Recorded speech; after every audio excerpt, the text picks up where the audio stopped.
Emozioni di altri tempi quelle che si sono vissute stasera all'Unipol Domus, in una partita che il Cagliari poi ha vinto per 2-0, se vogliamo sull'onda anche di quelle che sono state le corde emotive che sono state toccate alla vigilia della partita. Una partita che arrivava dopo la nomina di Ranieri, che però non era nemmeno in tribuna, arriverà il 1° gennaio, e con l'esonero di Liverani, ma soprattutto dopo la scomparsa di Fabian O'Neill. È stato il modo per compattare la gente, per ritrovarla intorno allo stadio veramente unita, per far capire anche ai giocatori d'oggi cosa vuol dire essere amati dal pubblico cagliaritano. Veramente qualcosa di particolarmente emozionante nell'emozione triste della scomparsa del calciatore, ma contemporaneamente anche la verifica di quello che si può creare all'interno di un rapporto semplicemente calcistico tra un ragazzo che è un ragazzo come noi, che è un ragazzo normalissimo per come si comportava, sempre ai margini, forse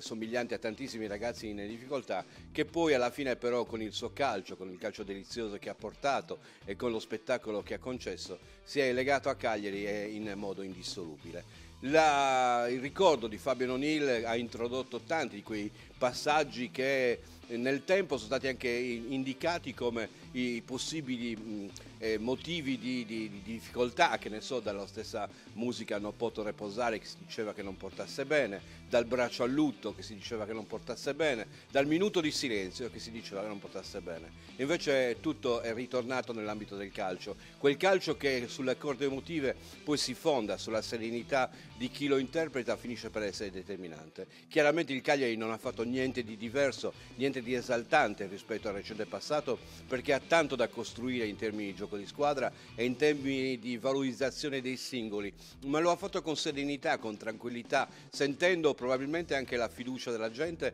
e la possibilità che in futuro ci possa essere qualcosa di nuovo. Ed è così che si è arrivati fino al 65esimo senza che si riuscisse a sbloccare la situazione, ma con un gioco che è andato avanti nella costanza di rendimento per cercare di sradicare quello che era il dispositivo difensivo che il Cosenza aveva messo in campo. E i gol sono arrivati dopo i cambi, altro elemento nuovo, cambi che nessuno ha contestato, che un po' tutti hanno visto, niente di particolarmente nuovo, guidato da quel Fabio Pisacane che si è ritrovato all'improvviso a essere il padrone della panchina, visto le coliche renali e la febbre alta che hanno colto Roberto Muzzi, che non è riuscito ad essere lui il protagonista di questa serata. Il gol di Lapadula in coppia con Pavoletti, altro tabù che è stato sfatato, sul cross di Kurfalidis, assist quindi del giovane della Primavera, il gol di Lella, giocatore cresciuto nella Primavera, comunque comprato quando già era grandetto, partito poi per Olbia,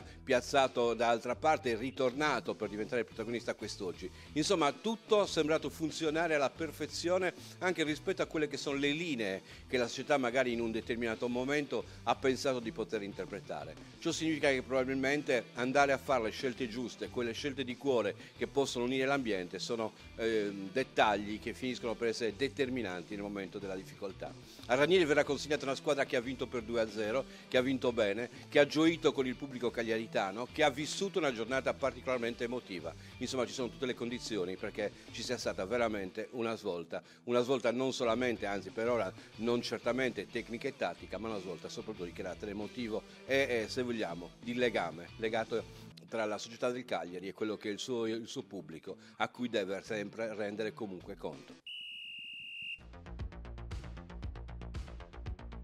Il commento a caldo è giunto alla 5ª edizione e quest'anno, oltre al web, ci potrai vedere anche in TV. In 5 anni tante aziende ci hanno scelto. Diventa anche tu partner del commento a caldo e segna un gol fondamentale per la tua azienda. Chiamaci o mandaci un messaggio WhatsApp al 335 699 16 93.